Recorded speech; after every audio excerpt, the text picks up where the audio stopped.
नमस्कार मित्रांनो.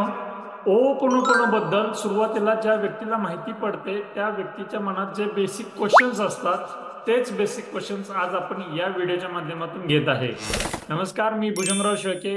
या चॅनलच्या माध्यमातून EFT तसेच ओपोनोपोनो या दोन्ही कन्सेप्टचा आपल्या आयुष्यामध्ये सहजतेने जगण्यासाठी जास्तीत जास्त कसा वापर करता येईल ते आता आपण पाहत आहोत. चॅनलला सबस्क्राईब केलं नसेल तर चॅनलला सबस्क्राईब करा, सपोर्ट करा आणि हा कन्सेप्ट जास्तीत जास्त लोकांपर्यंत पोहोचवण्यास मदत करा. चला तर मग आता आपण पाहूया ओपोनोपोनोची ही जी 4 वाक्य आहेत, I am sorry, please forgive me, I love you, I thank you, ही 4 वाक्यांचा सिक्वेन्स काय आहे, पहिल्यांदा कोणतं म्हणायचं, दुसऱ्यांदा कोणतं म्हणायचं, याबद्दल मनातला जो काही प्रश्न आहे तो पहिल्यांदा घेऊया. पहा, ज्या वेळेस ओपोनोपोनो जगासमोर ज्या व्यक्तींनी मांडला, डॉक्टर ह्यू लेन असतील किंवा आणि काही लोक असतील, तर त्यांनी असे ह्या सिक्वेन्स बद्दल कोणताही आग्रह नाही ठेवलेला. कोणतंही वाक्य पहिल्यांदा, दुसऱ्यांदा, तिसऱ्यांदा म्हणू शकतोय. मुख्यतः ही जी 4 वाक्य म्हटली जातात, I am sorry, please forgive me, I love you, I thank you, माझं चुकलं, मला माफ कर, मी तुझा आभारी आहे, माझं तुझ्यावर प्रेम आहे, ही जी 4 वाक्य आहेत ही म्हणण्याचा एक सिक्वेन्स असा पर्टिक्युलर नसला तरी सुद्धा एक फ्लो असला पाहिजे असं अपेक्षित आहे. आणि तो फ्लो आपल्या अंडरस्टँडिंग वरती राहतोय. आता अंडरस्टँडिंग म्हणजे काय, तर पहा, ज्या वेळेस एखाद्या समस्येशी निगडीत असताना आपण ओपोनोपोनो म्हणतोय, तर ही समस्या माझ्या आयुष्यात घडत्या, याला कुठे ना कुठेतरी मी जबाबदार आहे, मग जबाबदार आहे म्हणून आय एम सॉरी हे पहिलं वाक्य येतं, ओघानं येतं. आणि जबाबदारी आहे, मी सॉरी म्हणतोय, तर माझं काहीतरी चुकलंय म्हणून तर मी सॉरी म्हणतोय, म्हणजे I am sorry, please forgive मी, मला माफ कर, चुकलंय माझं. आणि मी तुझा आभारी आहे. आभारी का आहे, तर ही संधी दिली दुरुस्त करण्याची, चूक दुरुस्त करण्याची संधी दिली, त्याबद्दल मी तुझा आभारी आहे. आणि चौथं येतं वाक्य, ते म्हणजे आय लव्ह यू किंवा माझं तुझ्यावर प्रेम आहे. अशा पद्धतीने जर आपण अंडरस्टँडिंग ठेवून ही जर 4 वाक्य बोललात तर जास्तीचं रिझल्ट येण्याची प्रोबॅबिलिटी वाढते. आता दुसरा प्रश्न घेऊ आपण. यामध्ये असं एक कन्फ्युजन राहतंय की हे जे आपण I am sorry, please forgive me, I love you, thank you हे जे म्हणतोय, हे कुणाला उद्देशून म्हणतोय, हा महत्वाचा एक अनेकांचं कन्फ्युजन आहे.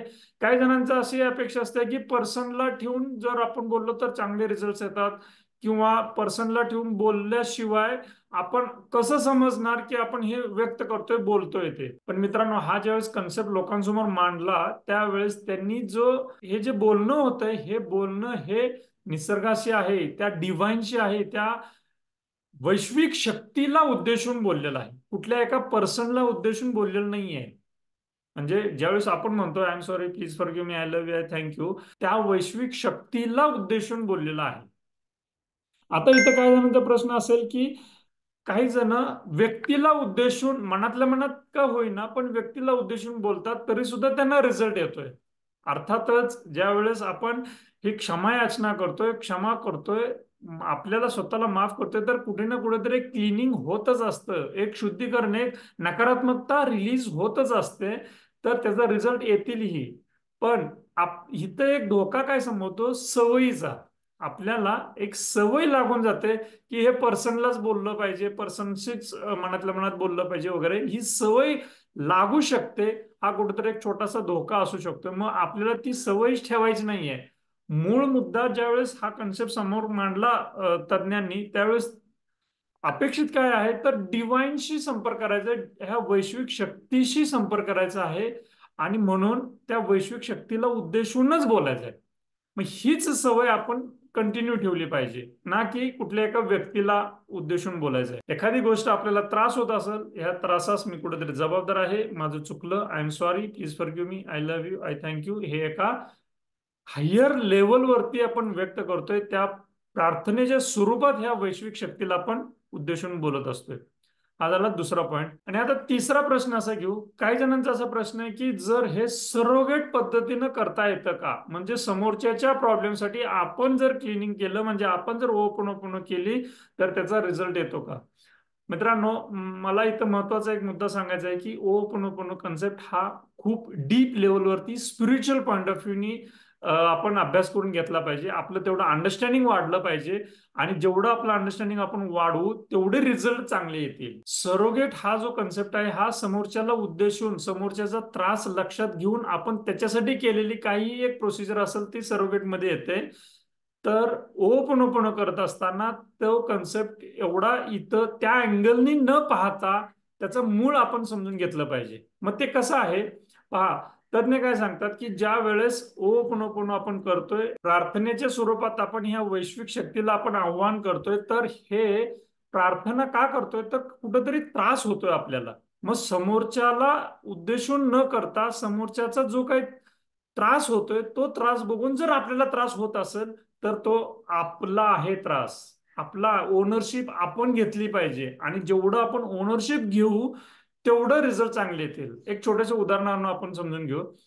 लक्षात घ्या, लहान मुलं आहेत आपल्या घरात, तर लहान मुलांसाठी म्हणून ओपन करायचं असेल तर त्यांच्या सुधारण्यासाठी म्हणून जर आपण करत असू तर मुळात आपल्याला त्यांच्या काही वागण्यामुळे आपल्याला जो त्रास होतो तो त्रास पहिल्यांदा रिलीज करता आला पाहिजे. त्या त्रासाबद्दल आपल्याला ओपन मनापासून करता आली पाहिजे आणि ज्यावेळेस तो त्रास आपल्या मनातून रिलीज होईल ना तर न कळत त्या समोरच्या व्यक्तीच्या मनातूनही तो रिलीज होण्याची प्रोसेस चालू होते. म्हणजे हे रिलीजिंग जे होतं हे केवळ आपल्या मनामधूनच होत नाही तर समोरच्या व्यक्तीच्या मनामधून पण ते रिलीजिंग होत असतं. इतक्या डीप लेवलवरती हा कन्सेप्ट काम करतो.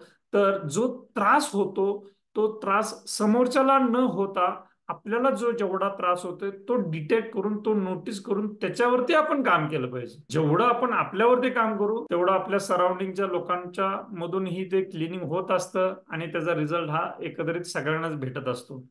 मूळ मुद्दा आहे आपला त्रास नोटीस करून आपण त्यावरती काम करत राहणं. आय होप हे 3 कन्सेप्ट तुम्हाला समजले असतील. या रिलेटेड तुमचे अजून काही प्रश्न असतील तर नक्की कमेंट बॉक्समध्ये कमेंट करा.